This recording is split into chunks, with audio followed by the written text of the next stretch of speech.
ఇక సరూర్నగర్ యువ సంగ్రామ సదస్సులో రేవంత్ ప్రభుత్వంపై ధ్వజమెత్తారు నిరుద్యోగులు. యూ డిక్లరేషన్ పేరిట 2 లక్షల ఉద్యోగాలు ఇస్తామని తమను నిట్ట నిలువున మోసం చేసిందని కూడా ఆగ్రహం వ్యక్తం చేశారు. కాంగ్రెస్ హయాంలో రైతులకు నీళ్లు లేవు, నిరుద్యోగులకు నియామకాలు లేవు, నిధులు ఎక్కడికి వెళ్లాయంటూ కూడా తెలియడం లేదని మండిపడ్డారు. భవిష్యత్తులో మళ్లీ కాంగ్రెస్ ప్రభుత్వం అధికారంలోకి రానివ్వకుండా చూసే బాధ్యత మాది అని ఫైర్ అయ్యారు నిరుద్యోగ యువత.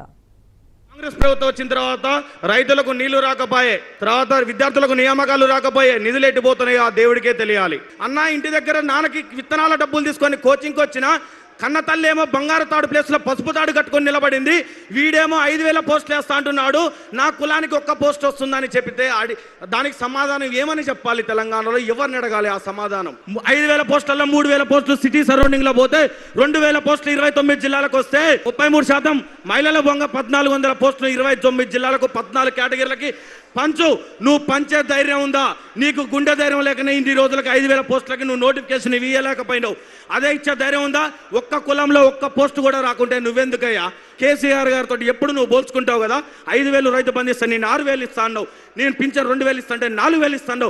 అదే కేసీఆర్ గారు 47,000 పోలీసు ఉద్యోగాలు ఇచ్చాడు. 2022 పోలీస్ నోటిఫికేషన్లో 18,000 పోస్టులతో నోటిఫికేషన్ ఇచ్చినప్పుడు నేను అంతకన్నా గొప్పవాడు కావాలి అనుకుంటే 20,000 పోస్టులతో నోటిఫికేషన్ ఇవ్వాలి. కానీ 5,000 పోస్టులతో నోటిఫికేషన్ ఇస్తే మాటల్లో కాదు, రేవంత్ రెడ్డి గారు చేతుల్లో చెప్పాలి. రాజ్యాంగం కల్పించిన ఓటు హక్కు ఉంది కదా, నువ్వు వస్తావు కదా మళ్ళీ మా ఇంటికి. ఆ రోజు నీ పతనం నీకు గోరి కట్టే రోజు దగ్గరలో ఉంది. గుర్తుంచుకో నువ్వు మమ్మల్ని ఎంత మోసం చేసినావో. యూత్ డిక్లరేషన్ పేరిట మనందరి భవిష్యత్తుకి డెత్ డిక్లరేషన్ రాసింది కాంగ్రెస్ ప్రభుత్వం. సో మనం అందరం కలిసి కట్టుగా ఏకంగా ఉండి రేవంత్ రెడ్డి గారి రాజకీయ భవిష్యత్తుకి మనం గోరి కట్టాల్సిన అవసరం ఉందా లేదా? మేము ఇన్ని రోజులు ఉద్యోగాల కోసం కొట్లాడుతుంటే మా మీద, మా సోదరిమణుల మీద ఎన్ని రకాలుగా అక్రమ అరెస్టులు చేశారు, ఆన్లైన్ ట్రోలింగ్స్ చేశారు. ఒక ఆడబిడ్డలను కూడా చూడకుండా రోడ్డు మీద ఈడ్చుకెళ్ళి అరెస్టులు చేసిండ్రు. సో ప్రజాప్రభుత్వం అంటున్నారు కదా, ప్రజాప్రభుత్వంలో ఇది ఎంతవరకు సమంజసమని నేను అడుగుతున్నా. ఎక్కడ పోయిండు కోదండరాం సార్? ఎక్కడ పోయిండు? ఏడపడుకున్నావయ్యా కోదండరాం? ఆ రోజు పిల్లలందరినీ ఊసిగోల్పి కాంగ్రెస్ పార్టీ వస్తే ఉద్యోగాలు వస్తాయని, కాంగ్రెస్ పార్టీ వస్తే 2 లక్షల ఉద్యోగాలు వస్తాయని, జాబ్ క్యాలెండర్ వస్తాయని, మెగా డిఎస్సీ వస్తాయని పిల్లలందరినీ ఊసిగోల్పి ఇలా 18 మంది నిరుద్యోగులు చనిపోతే కనీసం మాట్లాడినా కోదండరాం గారు? ఈ తెలంగాణ నిరుద్యోగులను ఎంత ఘోరంగా వాడుకొని మీరు అధికారంలో వచ్చిన విషయం ఇలా క్లారిటీగా అర్థమవుతుంది.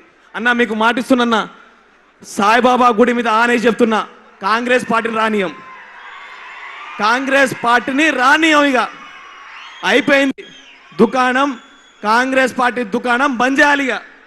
ఆ రోజు రాహుల్ గాంధీ గారు చిక్కడపల్లి లైబ్రరీకి వచ్చి నేను ఉన్నానని చెప్పారు. కానీ ఎక్కడున్నావు నువ్వు? అసలు ఉన్నావా పోయినావా? నువ్వు కనుక ఇట్లనే ఉంటే నీ జీవితంలో ప్రధానమంత్రి కాలేవు.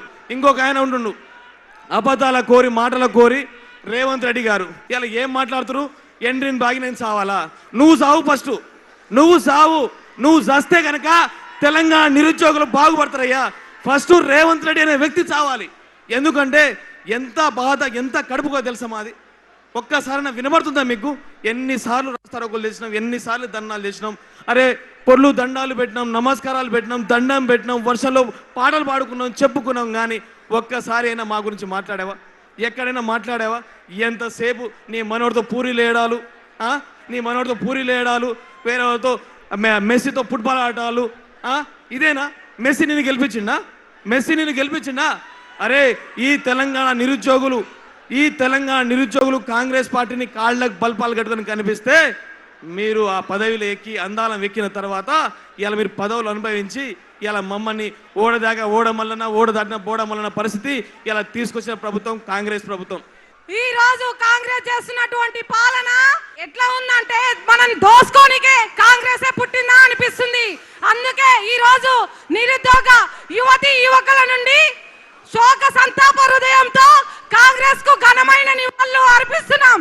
నిరుద్యోగులతో ఆట ఆడుకుంటే ఆయన పార్టీని ఈ రోజు నుండే బొందబెడతామని మేము బీఆర్ఎస్ మీటింగ్ నుండి హెచ్చరిస్తున్నాం. నేను మన దద్దమ్మ పనికి మాలిన రేవంత్ రెడ్డి గారికి చెప్తున్నాను, ఏదైతే రాహుల్ గాంధీని తీసుకొచ్చి చిక్కడపల్లి లైబ్రరీలో ఛాయ్ తాపించిండు కదా, అదే రేవంత్ రెడ్డి గారికి రాహుల్ గాంధీకి చెప్తున్నాను, మేమే మీకు ఇంట్రిన్ బాటిల్ పంపిస్తాం, మీరే తాగి చావండి. మీరు తాగి చస్తే తెలంగాణకి పట్టిన దరిద్రం వదులుతుంది. ఈ రోజు నీకు ఉద్యోగాలు ఇవ్వడం చేత కాదు, కాళేశ్వరము ఆయుష్వరము అనుకుంటూ మాట్లాడతావు. I don't think so you deserve to be a chief minister of Telangana.